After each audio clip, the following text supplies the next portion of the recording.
biggest risk with AI may be failing to work on it and make more progress with it, because it can impact billions of people. Welcome to Sundar Pichai. Some of you will remember the discussion we had last year. And in the meantime, you have moved even up, not only being the CEO of Google, but also being the CEO of Alphabet.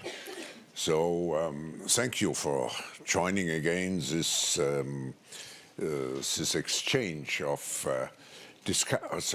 ideas, opinions. But my first question is, you have called yourself a technology optimist.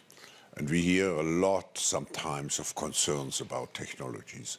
What makes you actually an optimist? Well, first of all, Professor Schwab, thank you for having me here. It's a pleasure to be back. What makes me a technology optimist? I think it's more how I got introduced to technology.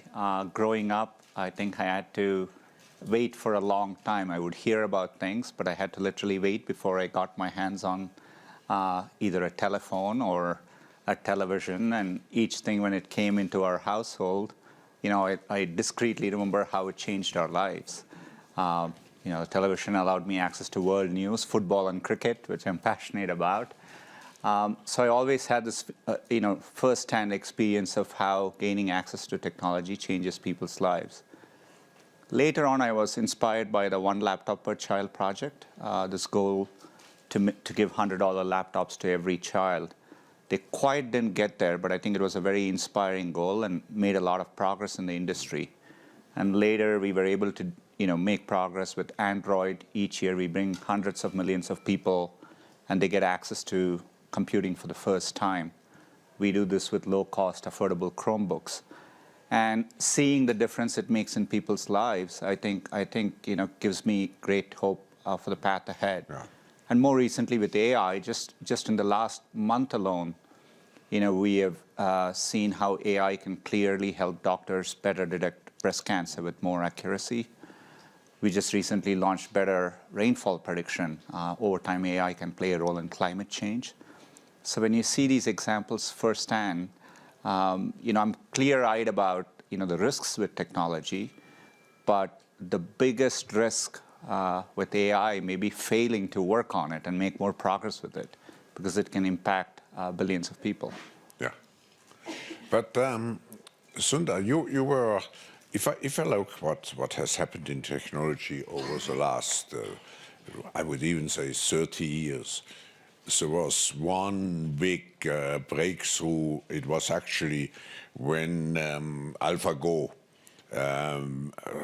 was beating Lee Sedol. I think we haven't really understood yet the implications of this breakthrough.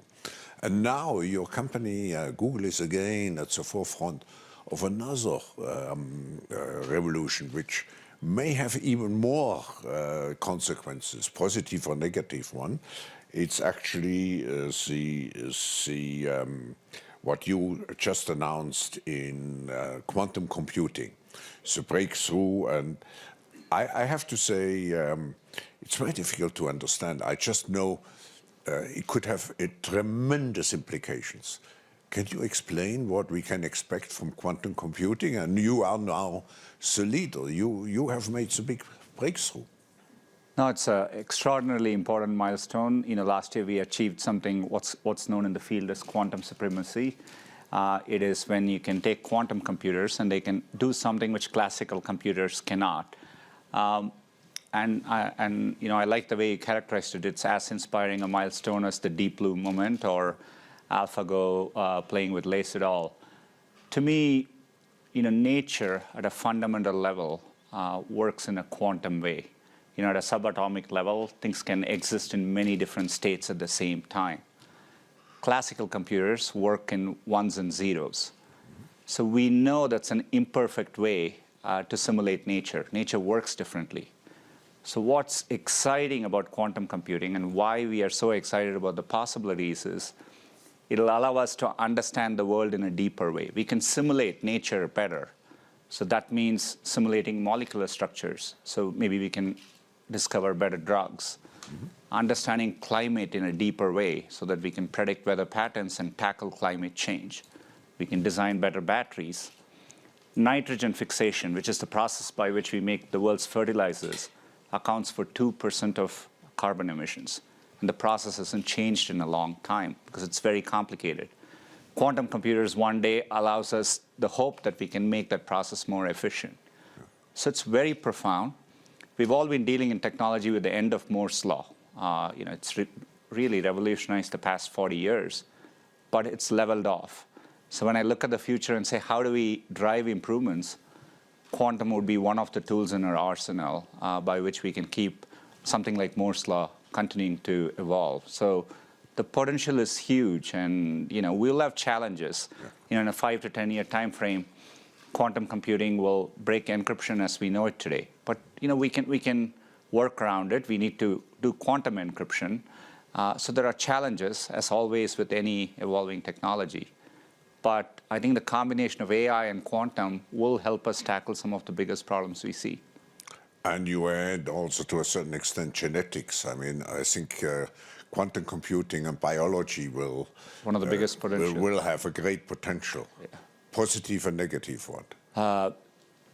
The positive one, as you're saying rightly, is to simulate molecules, protein folding, et cetera. It's very, very complex today. We cannot do it with classical computers. So with quantum computers, we can. But we have to be clear-eyed about all these powerful technologies, and this is why I think we need to be deliberate and regulate technologies like AI, and as a society need to engage on it.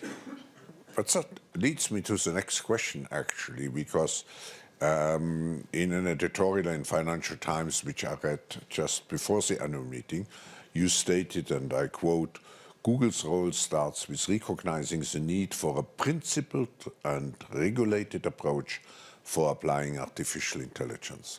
What does it really mean?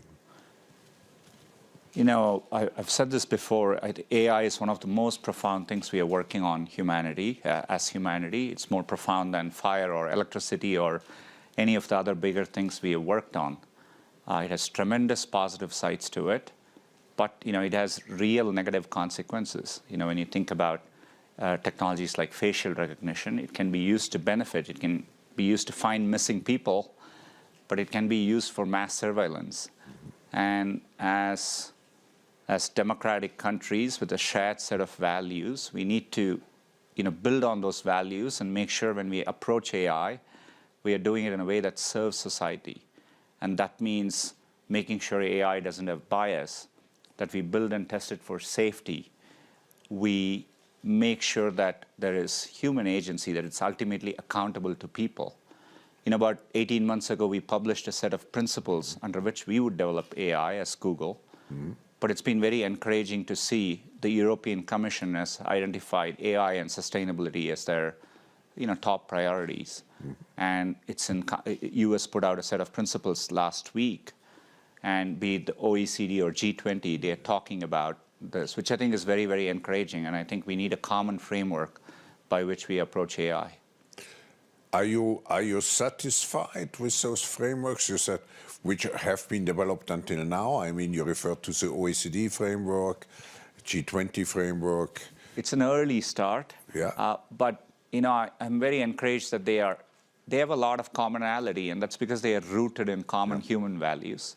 So I think it's a great start, but we need to get more specific and evolve it significantly. I think the European Commission is working on a white paper around AI, and I think that's an important first step, and we all need to engage. As a company, we are committed to engaging in the process, but it's going to need everyone from around the world. AI is no different from climate. You can't get safety by just having one country or a set of countries working on it. You need a global framework to arrive at a safer world there. But